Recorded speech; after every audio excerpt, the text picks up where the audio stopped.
Selama abad pertama, ketika Kekaisaran Romawi menguasai dunia pada saat itu, gerakan akar rumput yang kontra budaya lahir di bagian timur Kekaisaran ini. Ya, gerakan ini dimulai di antara orang-orang Yahudi Yang telah tersebar ke seluruh dunia selama berabad-abad. Namun, dimanapun mereka tinggal atau bahasa apapun yang mereka gunakan, mereka tetap mempertahankan identitas mereka sebagai keturunan Abraham yang mengabdi kepada satu-satunya Allah yang benar. Dan setiap tahun, mereka akan melakukan perjalanan ke Yerusalem untuk merayakan hari suci. Dalam salah satu perayaan ini, yaitu Hari Raya Pentakosta, para pengunjung itu bertemu dengan sekelompok orang Yahudi yang ternyata bisa berbicara dalam logat asli semua orang. Ya, mereka bercerita tentang seseorang yang bernama Yesus yang dihukum mati oleh penguasa Romawi. Mereka menyatakan bahwa Yesus telah bangkit dari antara orang mati dan sekarang ditinggikan sebagai raja yang sejati atas Israel dan seluruh dunia. Dan sekarang Yesus mengajak orang-orang untuk hidup di dalam nilai-nilainya yang terbalik dari nilai-nilai dunia dan juga hidup di bawah pemerintahannya yang disebut kerajaan Allah. Dan ribuan orang Yahudi memutuskan untuk tinggal di Yerusalem dan bergabung dalam gerakan tersebut yang bertumbuh dalam jumlah dan pengaruhnya dan juga disukai oleh banyak orang. Kecuali oleh para pemimpin bait suci di Yerusalem. Mereka menganggap gerakan ini sebagai aliran agama yang berbahaya dan bahkan menghukum mati salah satu pemimpinnya yang bernama Stefanus. Yerusalem sudah tidak aman lagi,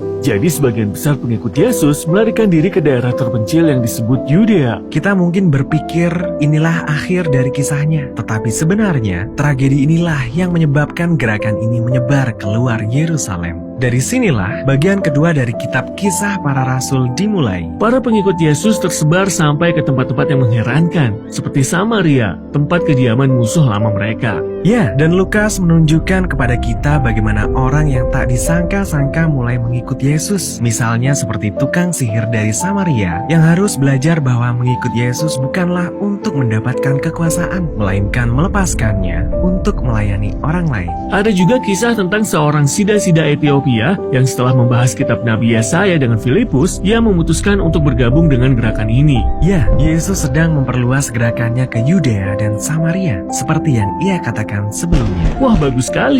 Namun di Yerusalem, kita bertemu dengan Saulus dari Tarsus. Ia adalah bagian dari elit agama yang menentang gerakan baru tersebut dan ia mencari dan menangkap pengikut-pengikut Yesus kemanapun ia pergi. Laki-laki yang kejam. Tapi cobalah pikirkan dari sudut pandangnya. Di masa lalu, bangsa Israel telah berpaling kepada Allah lain dan nabi-nabi palsu yang membawa mereka kepada bencana. Saulus berpikir ia sedang melindungi Israel dan kehormatan Allah dengan menyingkirkan orang-orang ini. Kemudian Saulus mendengar bahwa gerakan ini telah menyebar ke utara ke Damaskus. Maka berangkatlah ia ke sana untuk mencari dan menangkap lebih banyak lagi pengikut Yesus. Namun di tengah perjalanan, Saulus tiba-tiba bertemu sendiri dengan Yesus yang telah bangkit itu. Yesus bertanya mengapa Saulus melawan dia. Kemudian Yesus mengangkat Saulus menjadi alatnya untuk pergi kepada bangsa Israel dan bangsa-bangsa lainnya. Saulus tertegun dan tidak bisa berkata-kata. Dan akhirnya ia tiba di Damsyik, tetapi sekarang ia memberitakan kabar baik tentang Yesus yang selama ini ia lawan. Dan tak ada yang pernah menduga hal ini akan terjadi. Benar sekali.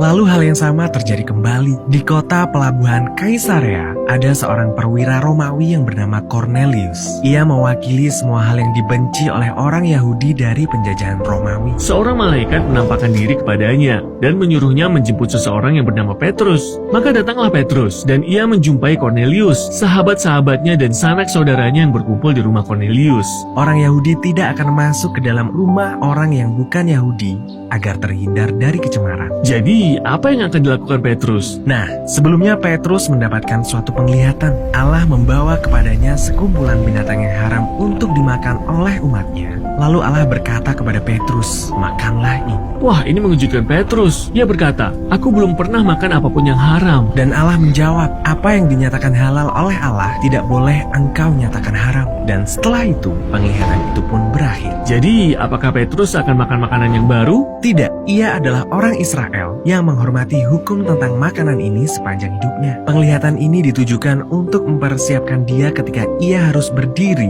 di antara orang-orang yang bukan Israel yang yang cemar ini. Dan ia menyadari bahwa Allah sedang menyatakan bahwa orang-orang ini juga merupakan bagian dari keturunan Abraham. Maka Petrus memutuskan untuk tinggal dan menceritakan tentang Yesus kepada mereka. Dan Roh Kudus menyatakan dirinya sama seperti pada hari Pentakosta. Tetapi kali ini Roh Kudus turun ke atas perwira Romawi itu dan seluruh keluarganya yang bukan Yahudi. Gerakan ini semakin meluas. Jadi, sekembalinya ke Yerusalem, Petrus menceritakan kepada rasul-rasul lainnya tentang apa yang telah terjadi.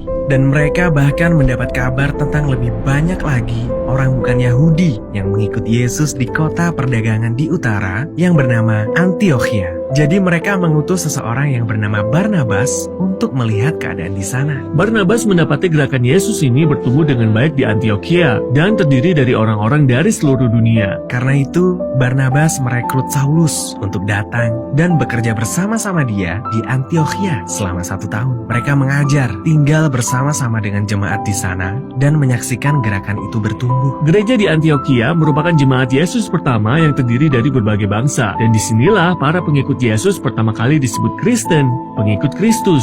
Jadi gerakan Yesus mengalami perubahan dari hanya sekelompok orang Yahudi Mesianik di Yerusalem menjadi gerakan Yesus yang terdiri dari berbagai suku yang menyebar ke seluruh dunia. Mereka memiliki iman yang sama yang berpusat pada kabar baik tentang Yesus yang disalibkan, yang menjadi raja atas segala bangsa. Namun kabar baik dan cara hidup mereka yang baru membuat orang lain bingung, bahkan menjadi ancaman bagi warga Romawi di sekitar mereka. Dan selanjutnya, kita akan menyelidiki konflik yang terjadi saat gerakan ini menyebar ke seluruh dunia, atau seperti kata Yesus, sampai ke ujung bumi.